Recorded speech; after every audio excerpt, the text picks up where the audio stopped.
My name is Howard Rutherford. I'm the Director of Development here at the University of South Florida College of Marine Science. Today we're talking about celebrating science and education. My interest in science and education probably stemmed from a child exploring Key Wade Island, which is adjacent to Naples, Florida, in southwest Florida. My family, we were fortunate enough to have a stilt cabin down there, which we went to probably every weekend, and it was a safe environment to explore, to ask questions, to actually gain a passion in marine science. And so I think that continued as I became a young adult and went into undergraduate school at Eckerd College. They were just starting their marine science program there when I was a senior, so I defected from the chemistry department and went over to the marine science department, so I ended up with a marine chemistry degree. I continued my graduate work in marine chemistry here at the University of South Florida. And so I think that fueled my passion as an executive director for an aquarium, a local aquarium, and eventually president and CEO, where we were developing exhibits to translate that information for the general public in an exciting, engaging, and educational way. And I'm fortunate enough now in my new position here back at the University of South Florida College of Marine Science to be able to continue some of the national and local initiatives that I've created. I've co-founded and continue to co-chair the St. Petersburg Science Festival, which is a celebration of science in our community, much like we celebrate art, sports, and music.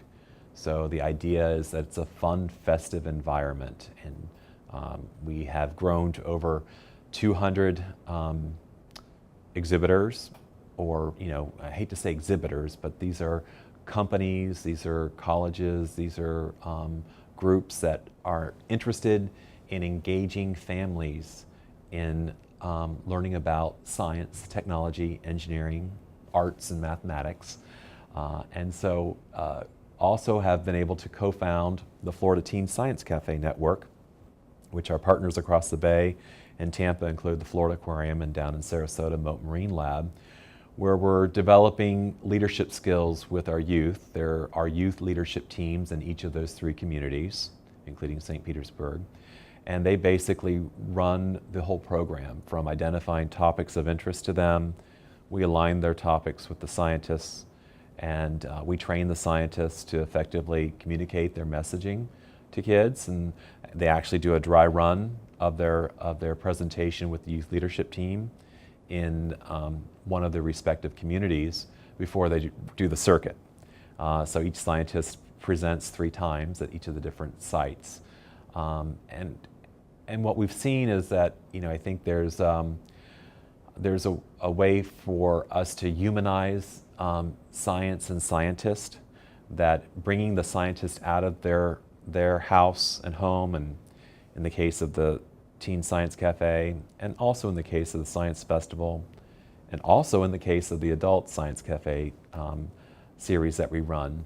And you're pulling the public out of their house and home, and you're pulling the students out of their house and home, and come to this, what we like to refer to as a third place, that there's some magical things that can happen. You're erasing those hierarchical lines that are perceived between you and scientists in that body of knowledge. And I think it, like I said, it humanizes the scientist, and it allows us to be free to ask questions that we may be intimidated to ask, or we're just not used to asking those in the traditional learning environment, like the formal classroom. And so I think that's probably the most unique thing that is coming out of this, these 3 initiatives. We are in the 4th year right now of running the St. Petersburg Science Festival. We were amazed at how much the public craved activities like this. And so our first year, we may have started out with about 25 exhibitors, and we hold this in conjunction with Marine Quest, which is the open house for the Fish and Wildlife Conservation Commission. And we had about 6,000 people show up the first year. The second year, we more than doubled our size of exhibitors, and we had about 15,000 people show up. And then last year, our third year, we had over 200 exhibitors, including Marine Quest, and had over 25,000 people show up for the St. Petersburg Science Festival, and we included a student sneak peek day. So the public expo is usually on a Saturday, and then the day before we invite a number of schools in, and we were targeting Title I schools particularly to come in. And we had about 1,250 kids here with their teachers, and opened up a portion of the Science Festival. And our goal there was to give them a little bit of interest, and hopefully they would go home and tell their parents how much they enjoyed the Science Festival, and that the whole family would come back the next day. And so, you know, we're very happy with how the festival has grown over the past several years. We continue to expand our network and our partnerships, not only locally but nationally. And so the festival is actually part of a Science Festival Alliance group, and their headquarters in Cambridge, Massachusetts, over at the MIT.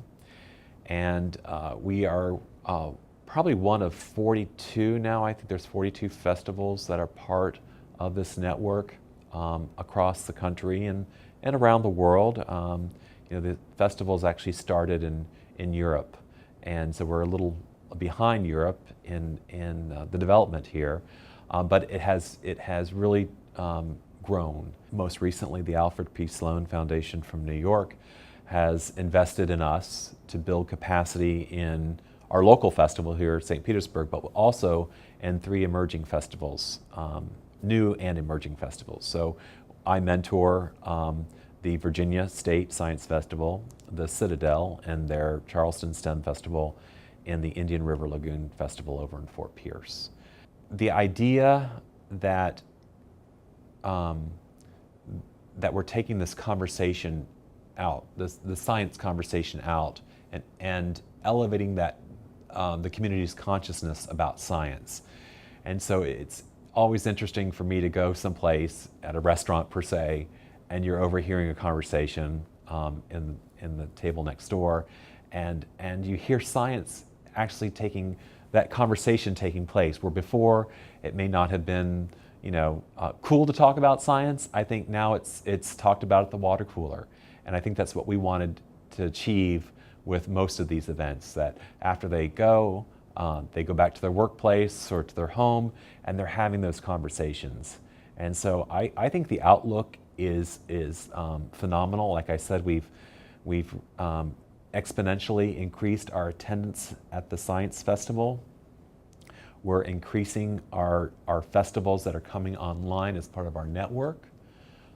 And you know, we had over 1 million people participate in science festivals nationally last year.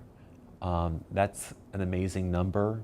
I just see that it's going to take off, and you know, our job is to find partners, community partners, to sustain those activities locally, and then we should leverage our national partners to support.